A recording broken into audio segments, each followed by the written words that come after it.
In this class we are in chapter number 18. The name of the chapter is Earth. Clear everyone? And in our previous session we have learned about water conservation and air pollution. Clear everyone? That saving water for future is called water conservation. बच्चों भविष्य के लिए पानी बचा के रखना ही water conservation कहलाता है. Okay? And what is air pollution? Air pollution यानी कि वायु प्रदूषण क्या है? With more and more cars on the road and more factories and industries air turns impure और पोल्यूटेड. बच्चों रोड पर अधिक से अधिक कार्स के कारण, इंडस्ट्रीज यानी कि उद्योगों के कारण और फैक्ट्रीज यानी कि कारखानों के कारण, बच्चों इन सभी के कारण एयर में हार्मफुल गैसेस और डस्ट पार्टिकल्स मिल जाते हैं और एयर में हार्मफुल गैसेस और डस्ट पार्टिकल्स का मिलना ही एयर पोल्यूशन कहलाता है. Clear everyone? Students, our today's topic is moving air. Okay, so now open your book and see page number 134. We can feel the air when it moves. बच्चों जब भी air move करती है हम उसे feel करते हैं कि एयर किस तरफ से मूव कर रही है ना. Moving air is known as wind. बच्चों मूविंग एयर को हम क्या कहते हैं? विंड कहते हैं. हमारे आसपास तो एयर उपस्थित होती है बट जब एयर मूव करती है तो उसे हम क्या कहते हैं? विंड यानी कि हवा कहते हैं. Clear? A gentle wind is known as a breeze. बच्चों जब धीमी धीमी हवा चलती है तो उसे हम क्या कहते हैं? ब्रीज कहते हैं. When the wind is strong and is blowing very fast, it is known as storm. बच्चों जब विंड बहुत स्ट्रॉन्ग होती है और बहुत ही तेजी से बहती है तो उसे हम क्या कहते हैं? स्टॉर्म. स्टॉर्म यानी कि आंधी. Clear everyone? A strong wind can blow away thing and can cause a lot of damage. बच्चों स्ट्रॉन्ग विंड यानी कि ताकतवर हवा अपने साथ चीज़ों को भी उड़ाकर ले जा सकती है और इससे बच्चों बहुत भारी मात्रा में नुकसान भी हो सकता है. Clear? A very strong wind is also known as gale. बच्चों बहुत अधिक जो स्ट्रॉन्ग विंड होती है या बहुत अधिक मजबूत या ताकतवर जो हवा होती है उसे हम क्या कहते हैं? गेल कहते हैं. Clear everyone? बच्चों आप पिक्चर में देख रहे होंगे कि जो डॉग है, डॉग इन सारे एयर्स का सामना कर रहा है. फर्स्ट क्या है? विंड, जब हल्की हल्की हवा बह रही है.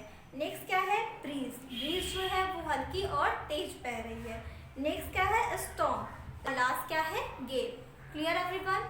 Students, we have finished the explanation of this chapter. That's why it's time to do the exercises. Clear everyone? Students, first we will do correct the false statement.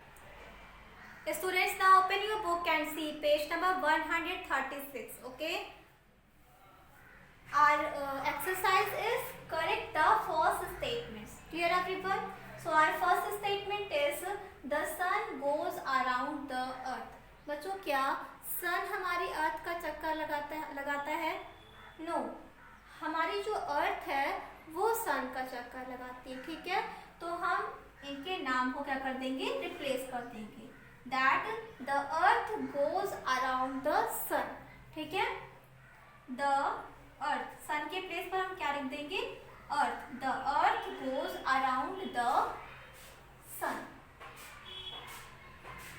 जो हमारी अर्थ है वो सन का क्या करती है? चक्कर लगाती है. Clear everyone?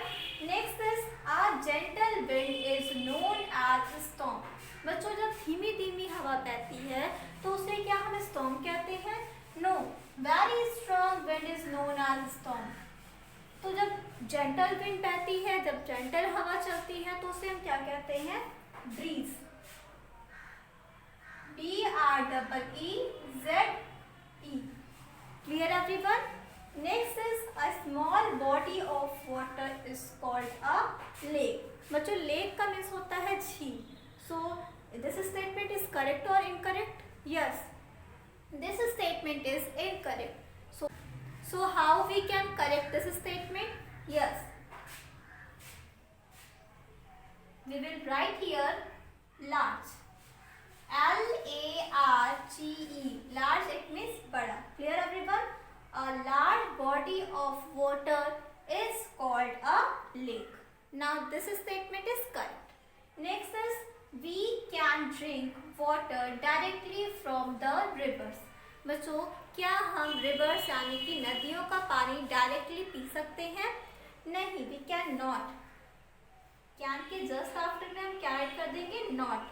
We can not drink water directly from the river. Okay बच्चों, जब रिवर का पानी प्योरीफाई होता है तब वह हमारे घरों में सप्लाई किया जाता है, तब हम उसे पी सकते हैं. बट हम रिवर से डायरेक्टली पानी को नहीं पी सकते.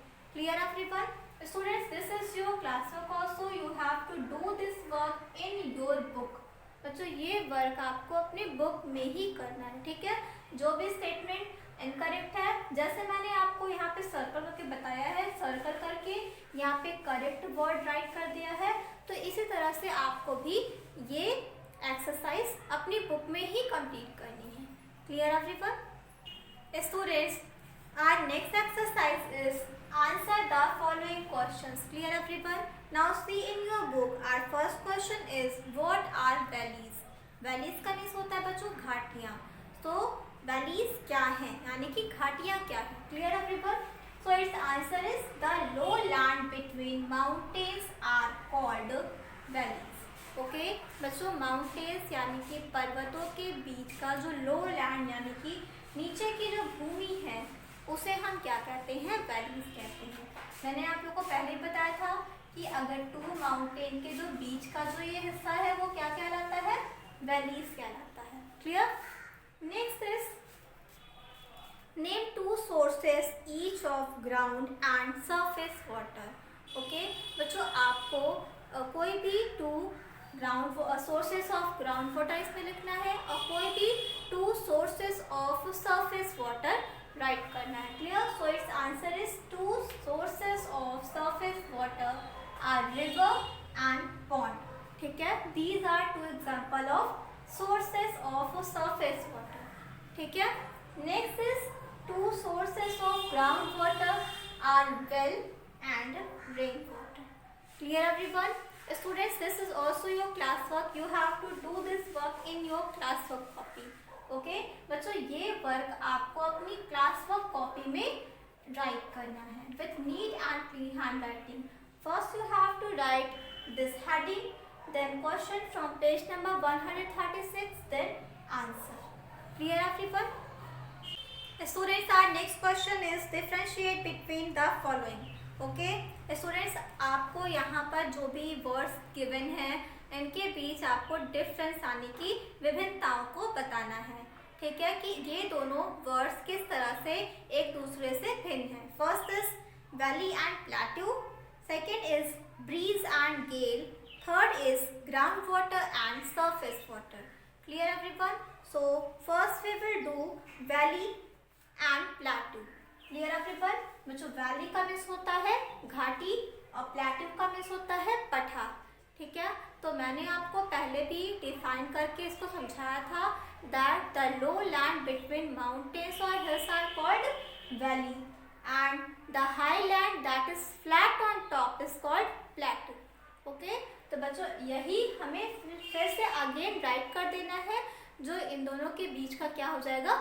डिफरेंस हो जाएगा. Clear? So first is a high land that is flat on top is known as plateau.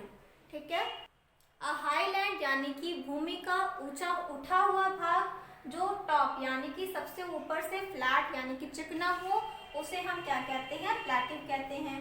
Next is valleys are low land between mountains और हिल्स.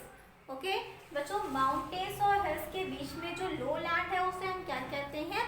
वैलीज कहते हैं. Clear everyone? So next is breeze and gale. Now what is the difference between breeze and gale? A gentle wind is known as breeze. ठीक है बच्चों, जो धीमी धीमी हवा चलती है उसे हम क्या कहते हैं? ब्रीज कहते हैं. But a very strong wind is known as gale. लेकिन बच्चों, जो बहुत ही स्ट्रॉन्ग हवा होती है उसे हम क्या कहते हैं? गेल कहते हैं. Clear everyone? Students, this is also your class work. You have to do this work in your class work. Okay, first you have to write a question from page number 136.